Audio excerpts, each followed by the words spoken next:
Hey, do you even know who he is? The janitor had only tried to help. One spilled coffee, one quiet step forward. But a guest shouted, and suddenly, the whole lobby turned on him. Security was called. He was fired on the spot. But what if that man had worked here longer than anyone else? What if he knew something the CEO had forgotten? And what if just 1 hour later, the CEO called him into the executive office? Not to punish him, but to ask a single question that would change everything. The click of high heels echoed faintly across the marble floor, sharp and precise, slicing through the warmth of early sunlight that painted the cold stone like gold. It was a busy Monday morning at the bank, yet no one paid attention to the man in the blue uniform slowly wiping up a spilled coffee near the VIP counter. He leaned forward, gently nudging his mop bucket aside. Just then, a sharp voice sliced through the polished silence. "Get out of my way, you filthy thing. Don't you dare touch my suit." A man dressed in a sleek black Brioni suit, shoes polished like mirrors, had stepped back to avoid the bucket. Now, he stared down the janitor with disgust. The lobby froze. Time held its breath. The janitor said nothing. His hand paused mid-wipe, still gripping the mop, knuckles white. His eyes stayed fixed on the dark stain on the floor, as if it mattered more than the voice screaming at him. He lowered his head. His hands remained on the mop. His eyes dropped not from fear, but familiarity.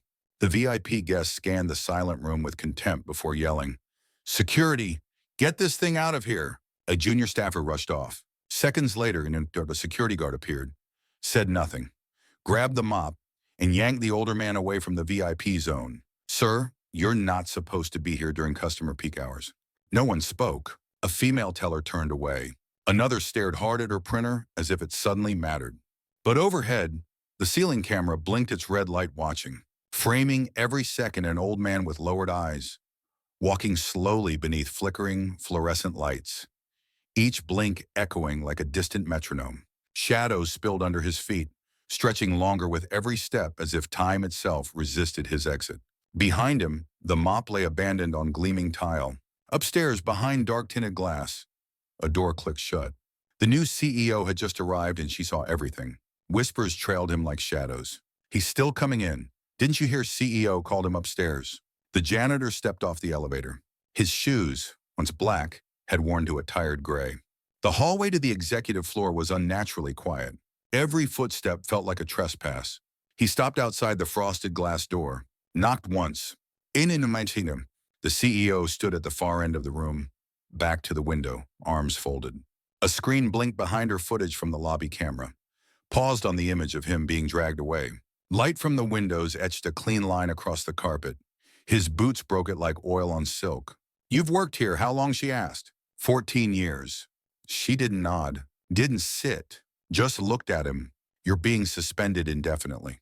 Until we finish internal review." No gasp, no protest, just the soft rustle of fabric as he adjusted the strap of his worn canvas bag. "That's it." "That's it?" He bowed slightly, turned. The silence wrapped around him like wool. As he reached the door, a voice from the hallway, too loud to be accidental. 14 years and still mopping floors. Pathetic. His step hitched, barely. He didn't stop, didn't speak, but in the reflection of the glass, the CEO's eyes tracked him sharp, unreadable.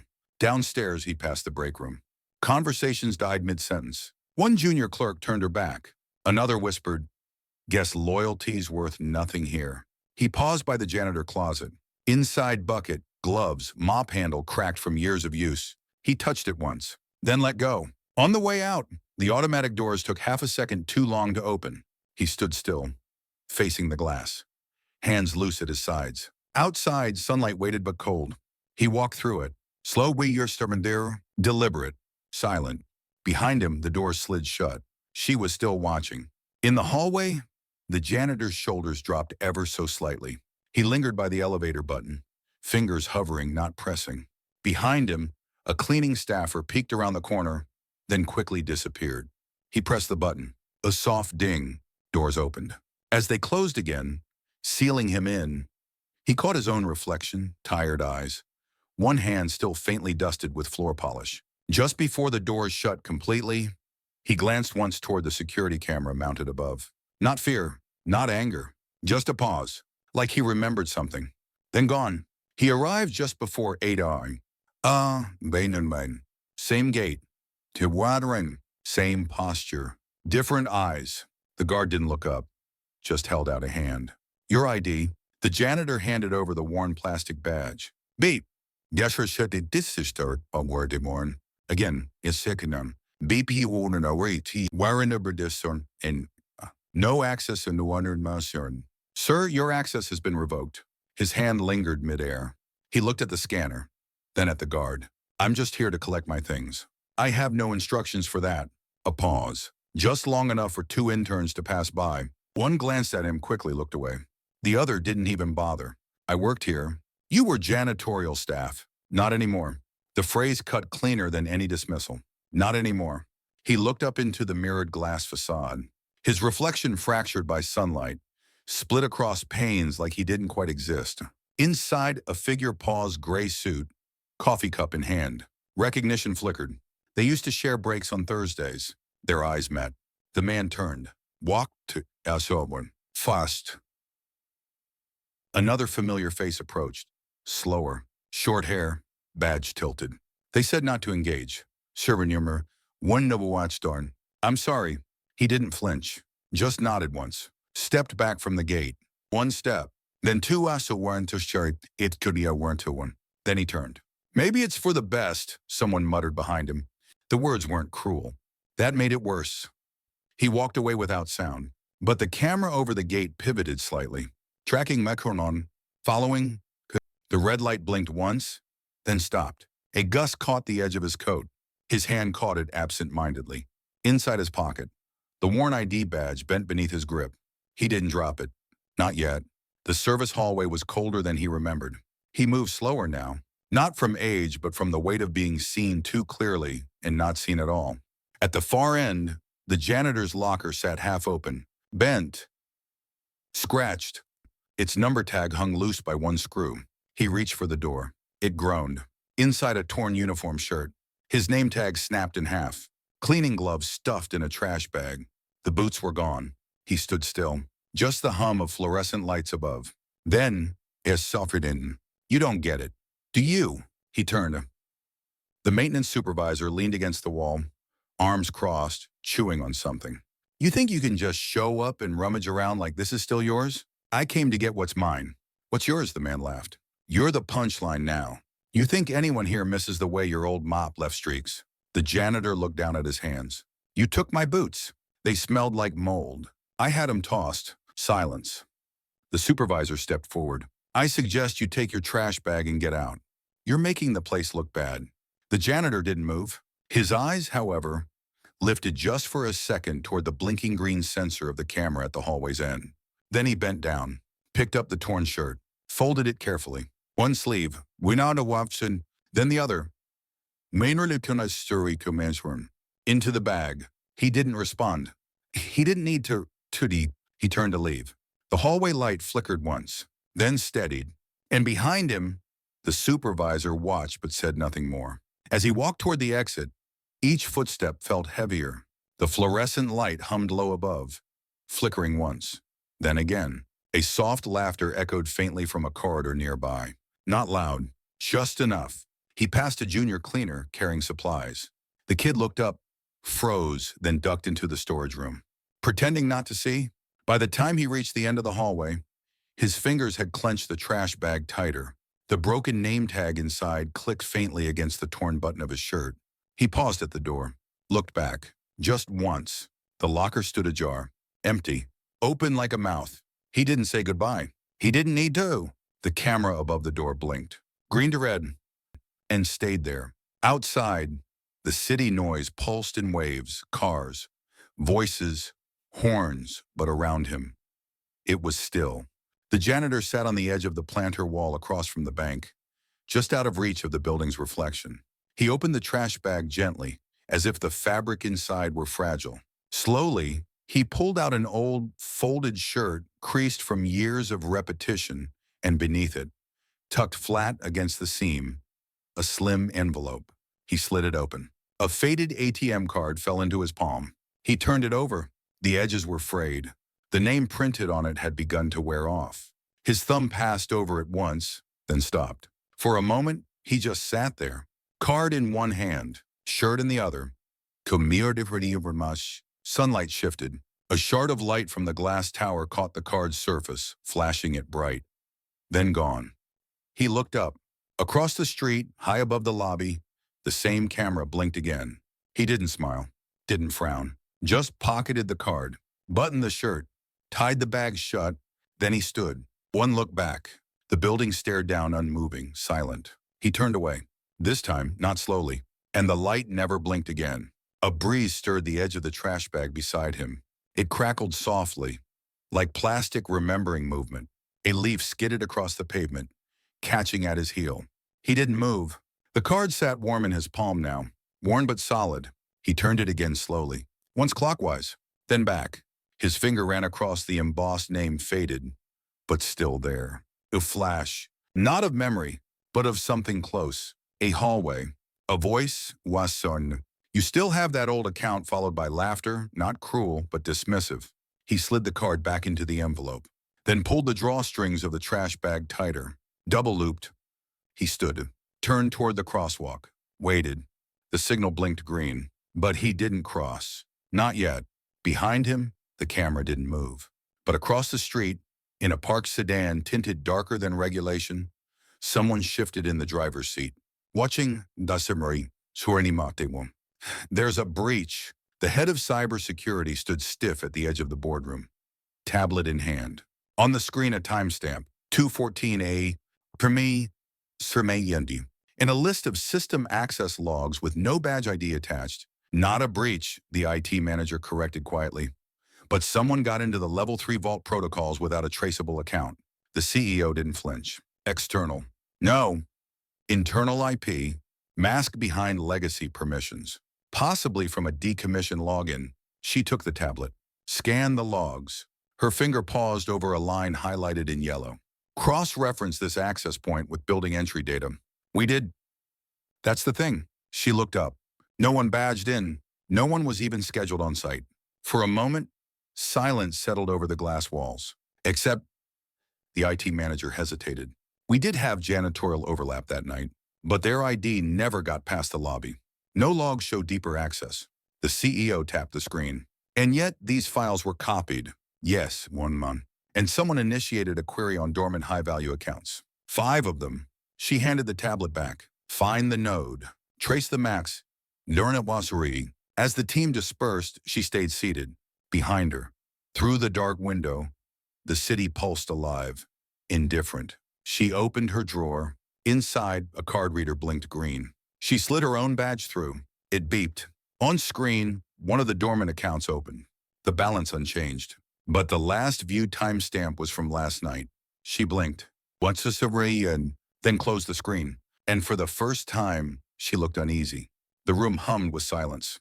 The HVAC clicked once. Then again, a printer light blinked from standby. She leaned back slightly, fingers tapping against the polished edge of the table, soft, rhythmic, controlled. She reopened the system log, scanned back to 2:14 Esimanibra. Something flickered in the corner of the dashboard, a still image from the lobby camera, frame captured every 10 minutes. Most were empty, except one, a figure, motion blur, just a silhouette near the service hallway. She zoomed. The pixels broke apart. No face, no detail, but the posture, straight spine, slightly forward shoulders felt. Known, Nepsirononon. She tapped her pen against the screen. Pull archival footage. Winery.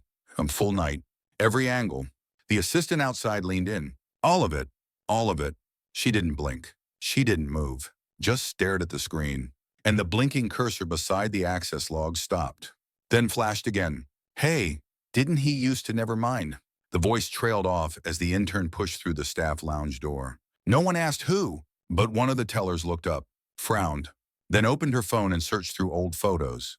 There it was, a year-old snapshot from a team celebration, balloons, cupcakes, messy smiles. In the back, almost out of frame, stood the janitor, but not in uniform, in a black shirt, no gloves. Near the executive hallway, she zoomed in. The face was blurry, but the posture. In the control room, security reviewed time-stamped footage from the lobby at CEO's request. Most angles were routine, but one from 2 weeks ago showed a man passing the VIP elevator at 11:42 p.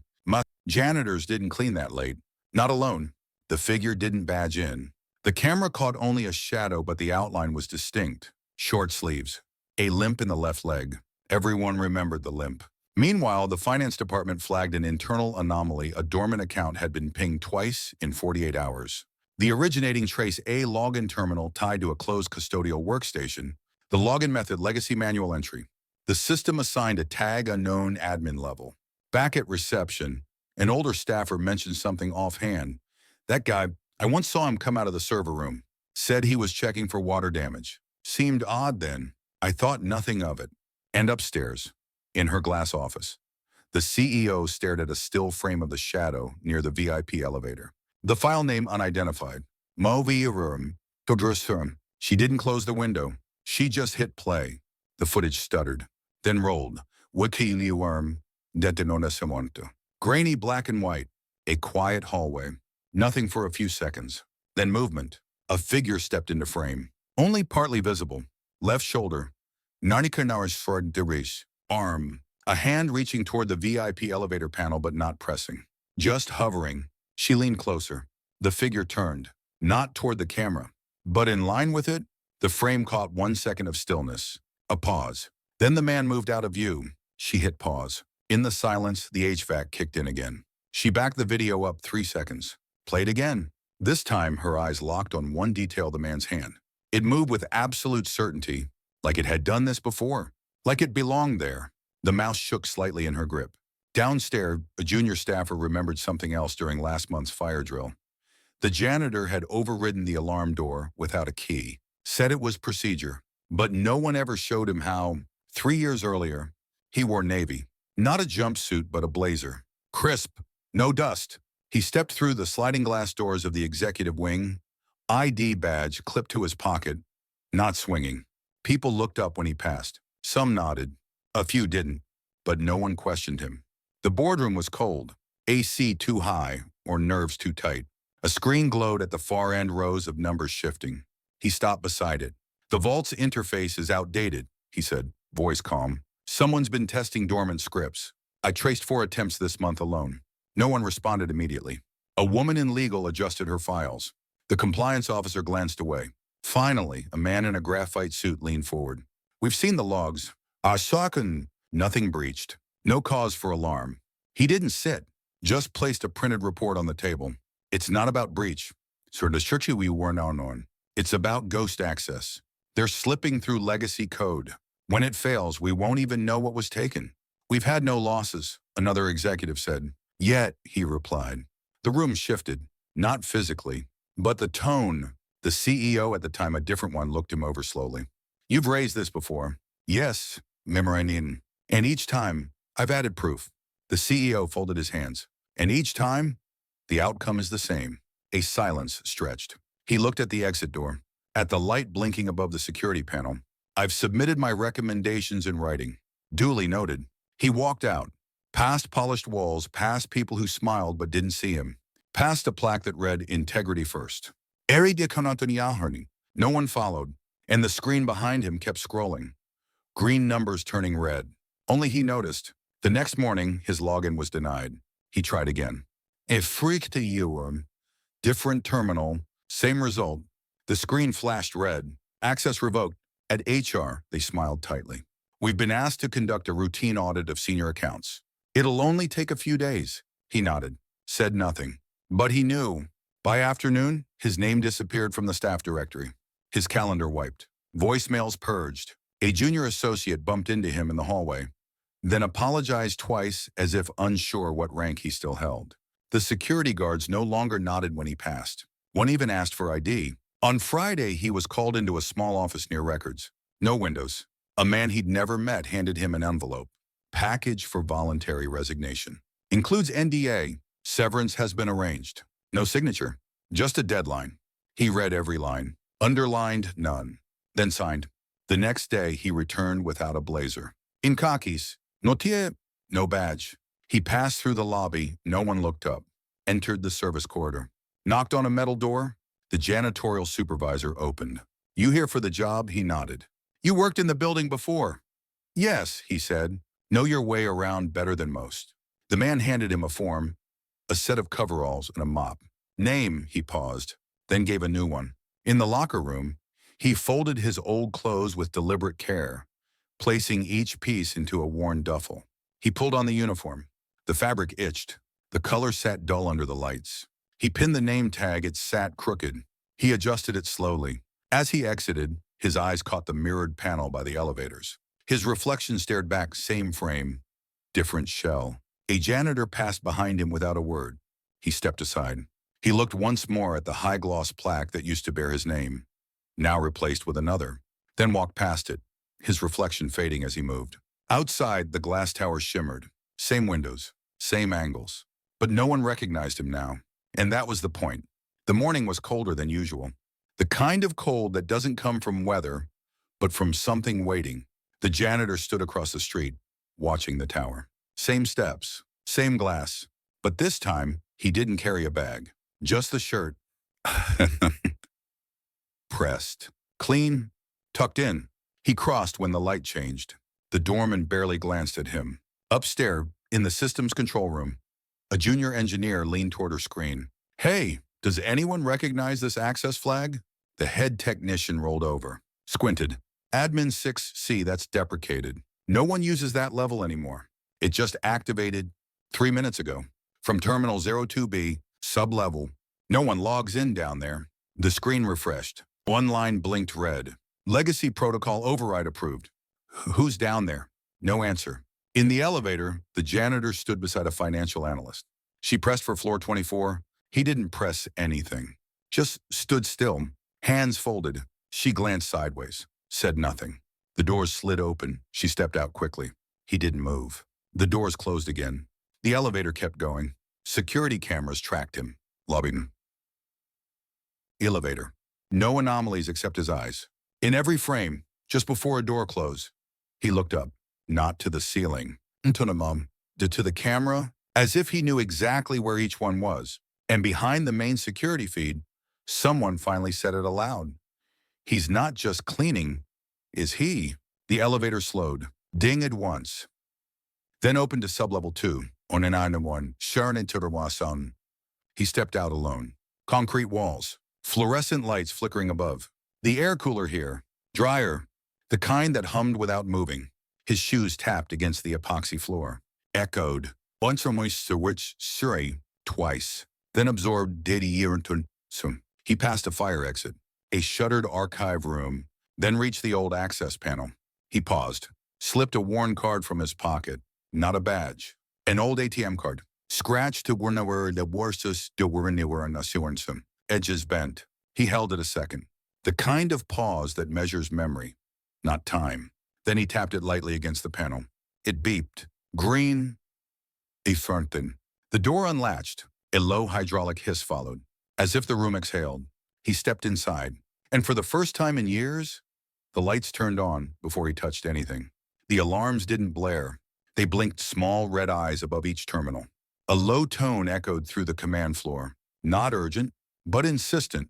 On floor 29, lights danced across the security grid.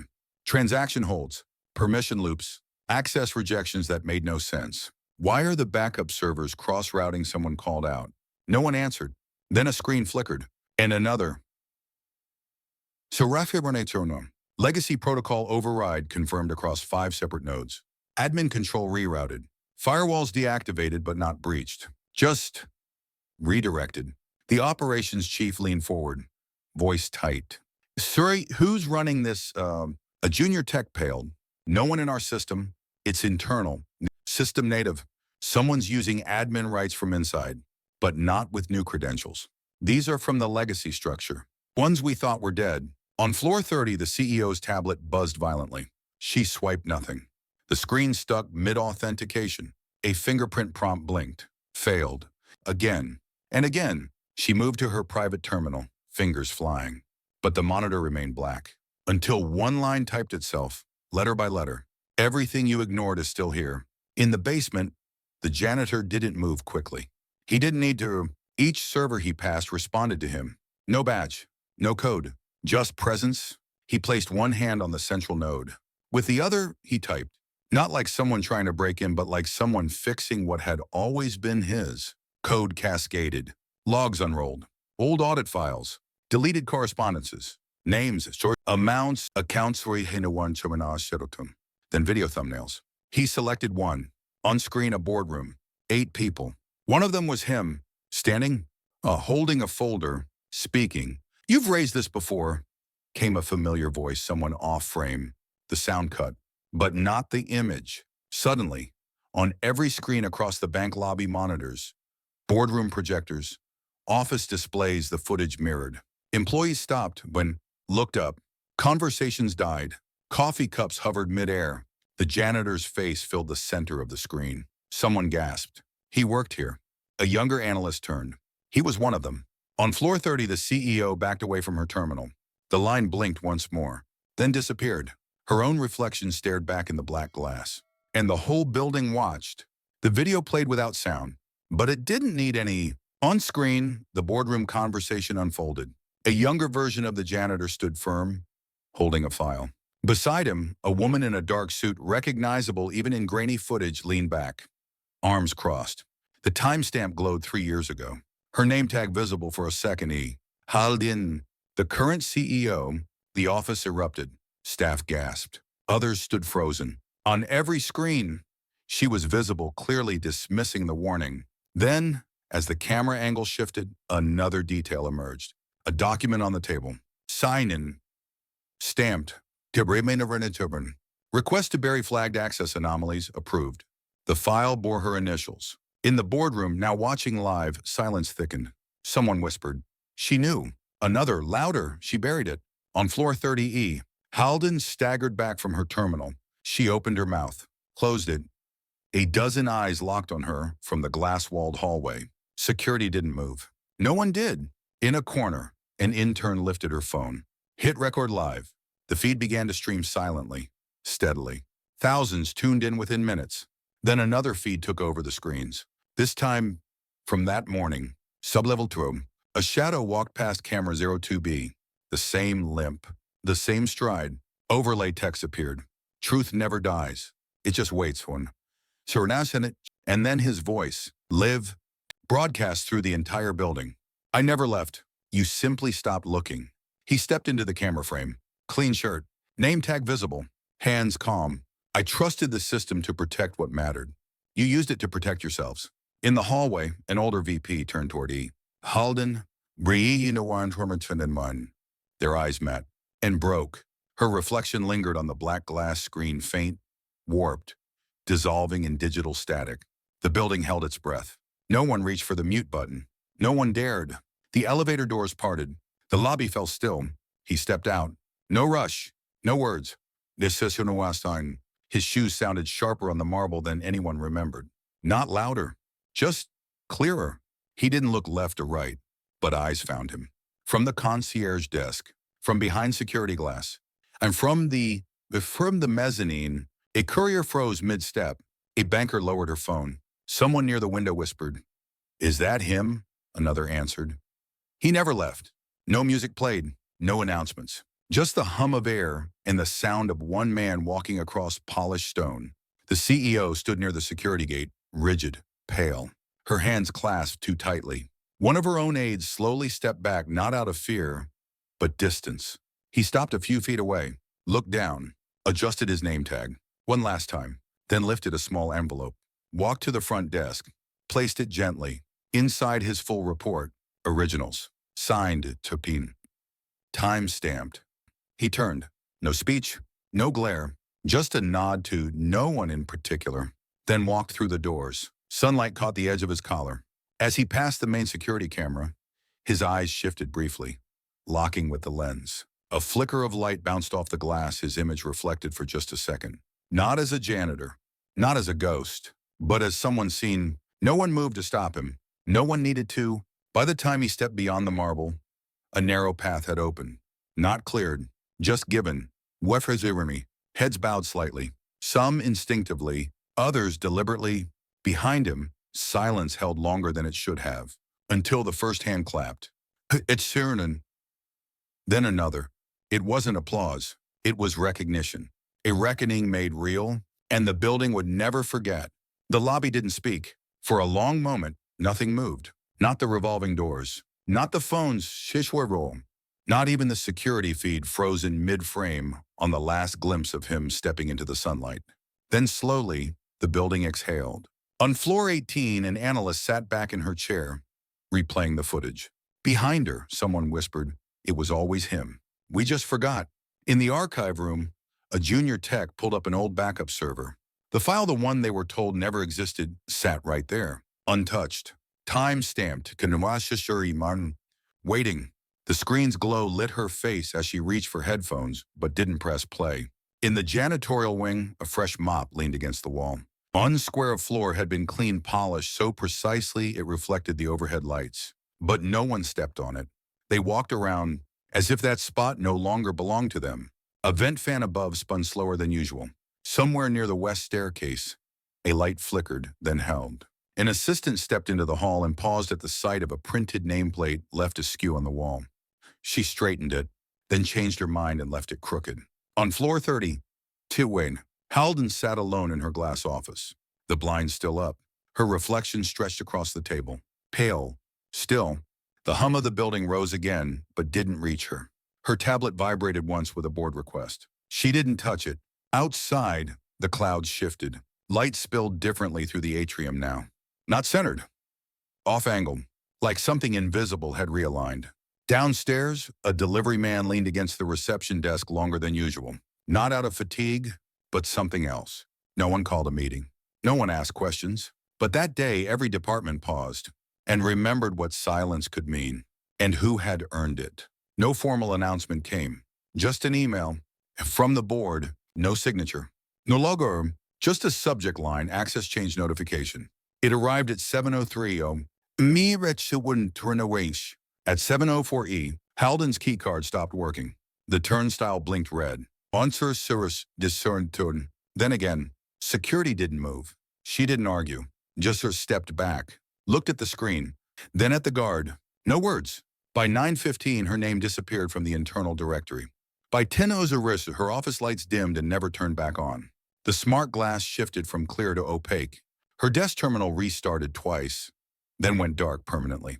On floor 14, two HR staffers quietly rolled a cart past finance. A single box sat on it, closed, unlabeled. The wheels creaked louder than necessary. No one asked. No one waved. In the cafeteria, conversations paused as she passed. Not out of respect, not fear, just absence. Nirasan, as if she was already gone. She sat near the far window, tray untouched. This phone screen dark. Across the room, a janitor, not him, just another, swept the floor. She watched the broom pass, left to right, left to right, a rhythm too precise. Her eyes didn't blink. Behind her, the blinds shifted with the wind. She didn't turn. The light above her flickered, then steadied. At 3:27 p.m. Her laptop was unplugged and boxed. The IT team didn't announce it. Just walked in, disconnected the cables, and left. Downstairs, the reception desk fielded a call asking if a replacement CEO had been named. The answer was silence, a long pause. Then we're reviewing leadership. No more. Outside, the clouds moved slowly. The building's entrance, once lit evenly across the nameplate, now cast a faint shadow only on the brick. Not the steel. That line of shade hadn't been there yesterday. No ceremony. No plaque. Just four empty screw holes. And a door that closed with a soft click behind her. One no one turned toward. In the break room, someone left a cup of coffee beside a vacant desk. It wasn't her desk, but everyone knew whose it had been. No one touched the cup. It sat there until the steam faded. The stain it left would take hours to lift. No one tried. An admin removed her name from the org chart without being told. No email confirmed it, but no one questioned it either.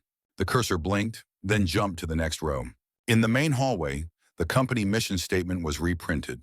Her quote at the bottom was gone, replaced by silence. Below that, a single line read, "Reviewed Q2 effective immediately." A junior associate walked by the janitor's old locker. The tag was still there, slightly faded, the door ajar. She hesitated, placed one hand gently on the edge, then walked on. She didn't close it. No one had in weeks. On floor 2, someone retrieved an old sign from the supply closet, the one that used to hang above the service stairs. It read, "Integrity isn't loud. It's consistent." No one asked where to put it. They just rehung it, where everyone could see. Beneath it, the wall had been freshly cleaned. The elevators paused at sublevel 2. For the first time in years, doors opened. No one stepped out. But no one closed them either. A janitor passed by, glanced inside, then kept walking. The digital directory refreshed. Her initials disappeared one row at a time. No one celebrated, but no one resisted. Later that evening, the internal mail server rerouted all CEO communications to an auto-response. "This role is under transition." The thank you. Outside, the sun shifted behind the tower. A long shadow stretched across the old entrance. The bricks soaked in warmth. The steel did not.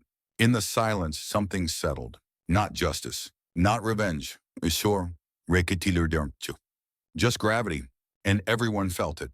1 week later, the building felt different. No announcement explained it. No memo was sent. But every floor, every hallway moved a little slower. Not out of fear, but notice. A junior staffer unlocked the basement archive. Inside, in a worn folder marked Facilities Legacy, she found handwritten reports. Dated, precise home. Signed only with initials. She didn't file them away. She copied them, word for word, folded the pages, slid them into her desk drawer, and locked it. Not to hide them, but to remember them. When she placed a sticky note on top, "Ask why we forgot." In a morning meeting on floor 12, the manager asked for updates. No one spoke first. Instead, someone reached for a notepad left behind weeks ago, flipped to the last page, read one line aloud: "Start with respect, end with none owed." The room felt quiet, then moved on. But slower. Later, someone rewrote that line in dry erase marker on the hallway wall. No one erased it. A day later, someone drew a line beneath it, in blue.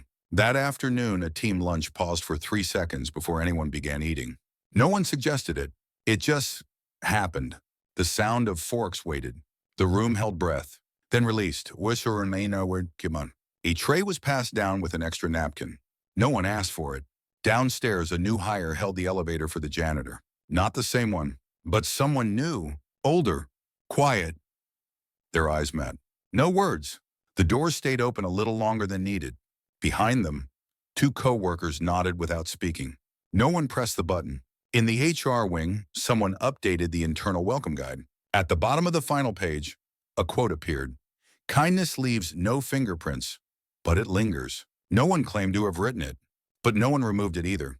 And in the wellness room, beside the window, someone left a folded cloth.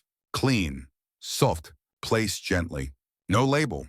A different person added a pen, uncapped, beside it. Outside, as employees left for the weekend, more than one paused by the old service stairwell. No camera, no audience. Sound. Just a glance. No ideas. A nod. Then gone. One placed a folded card on the ledge. The wind didn't move it. No one said his name, but no one forgot it either. Monday, the elevators opened slower than usual. The lobby lights buzzed faintly before settling. Someone had adjusted the dimmer. Or maybe the bulbs were just tired. At the security desk, a new guard looked over the logbook. A page near the back was dog-eared. No one had touched it, but a pen was missing from the holder beside it. On floor 11, a team gathered for the weekly sync. A new intern fumbled a document. It slid under the table. He reached down, and when he rose, he whispered, "Sorry." The word wasn't necessary, but it stayed. Another colleague helped him without being asked. No smiles, just done. In the maintenance hallway, the janitor's cart was newer now, sheenier, but on its edge, a worn keyring remained. Attached was a single brass tag, unlabeled, polished by time. Someone had wiped the cart's side, left a fingerprint.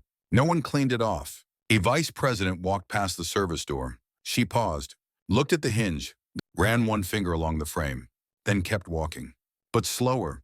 That night, she sent no emails. Her lights turned off exactly at 6:01 p. Near the east exit, a framed notice hung beside the fire code. It wasn't regulation, just paper. A photo-old low-res of the janitor's cart, taken from behind. Below it, handwritten in pencil. Some names were never on the wall, but we walked on their floors. No one signed it, but the frame was dusted regularly. In the wellness room, the folded cloth was replaced with a new one. This time, someone embroidered a single letter on the edge. It wasn't an initial, just the words stay. The lobby clock ticked louder than before. Or maybe everyone had grown quieter. In the final scene, the camera lingers on the lobby. People walk in and out. Phones buzz. Doors slide. A man in a gray hoodie walks through. Not him. But for a second, just a second, he moves the same way. The receptionist doesn't look up, but her hand stops typing. And as the door closes, no music plays. Only silence. A silence that, this time, means something. Stay until the end. The twist will redefine what redemption truly means. If you witnessed injustice like this, what would you do? Comment below. Subscribe to Unveiled Wealth, where kindness sparks redemption and silence breaks power. But now, take a moment. Reread the silence. Not the actions, not the outcome, but the pauses between them. The way the room held its breath when a name wasn't spoken. The look that lingered a half-second longer when respect was no longer expected, but instinctive. We pass by 1,000 quiet truths each day, in elevators, at desks, by doors others once used. What if we noticed them? What if we remembered? There was no speech, no meeting, no applause, but there was a shift. And it didn't come from a headline. It came from footsteps slowing just enough to see the floor they walked on. Because sometimes the loudest change is the one no one dares to name. This wasn't about a janitor. Not really. It was about what we choose to see, what we pretend we didn't, what we ignore until it moves us. So if you're still here, if you listen past the twist, past the noise, you're not just watching, you're witnessing. Would you stay silent, or would you quietly begin to change something? Comment your moment, the one that stayed, the one that stung, or the one that made you pause. Because stories end, but the silence, that's where they begin again.